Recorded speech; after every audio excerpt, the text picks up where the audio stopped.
Hey guys, Assalamualaikum. We are Shahin Mitu. Welcome back to our YouTube channel. So guys, আমরা আজকে চলে যাচ্ছি আমাদের গন্তব্যস্থানে। এটা হচ্ছে একটা মেলা।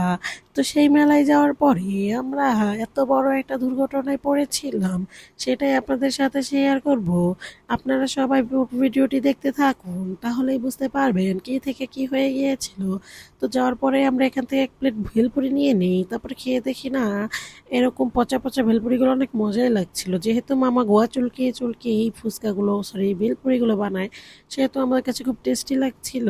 এরপরে আমি আমার মেয়েটাকেও একটু খাইয়ে দিলাম। আমার মেয়েটা বলল, মা, গোয়া চুলকানি ফুচকাটা সেই মজা হয়েছে। তারপর এখান থেকে আমরা আচারের দোকানে চলে গেলাম। আচার নিতে সময় আমরা দেখছি আচারের এক একটা আইটেম। তো সেখান থেকে আমরা এই কষা কষা পায়খানার মতো এই কষা পায়খানার মতো কইতেই দিল না হঠাৎ।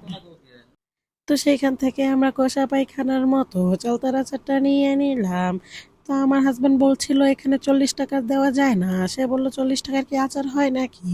সে 80 টাকার আচার দিয়ে দিল। সে 80 টাকার আচার নিয়ে দেখলাম একদম কষা পায়খানার মতো শক্ত শক্ত হয়ে আছে।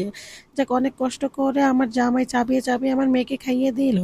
এরপর আমিও একটা কষা পায়খানার মতো চাবিয়ে চাবিয়ে দেখলাম এত টেস্টি, বাহ বাহ বাহ, এত সুন্দর গন্ধ। এরপর আমরা এখান থেকে হান্ডি পাতিলের দোকানে চলে গেলাম মেয়ের জন্য কিছু কিনতে। পরে দেখি একটা ভাঙাচোরা টোল বিক্রি করছে এখানে। তো নিতে যেয়ে দেখি একদমই ছোট, তাই আর নিলাম না। এরপরে এখান থেকে চলে গেলাম বেলের দোকানে।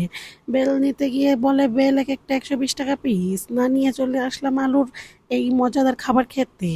তো এখানে আসতে আসতে দেখি নতুন নতুন করে বানানো হচ্ছে। এই বানানোর মাঝখানে দেখি একটা পাগল নাচতে নাচতে চলে আসলো। আর এই পাগলটা হয়তো বা অনেক দিন আগের থেকে এখানে চলাচল করে। এই দেখুন সেই পাগল। এই পাগলটির হয়তো মাথার বুদ্ধিটা খারাপ আছে। যাই হোক, এখানে আমার হাজবেন্ডকে খাইয়ে দিতে সময় সে আলু তো কামড় দিয়েছে দিয়েছে, সাথে কাঠিটাও কামড় দিয়েছে।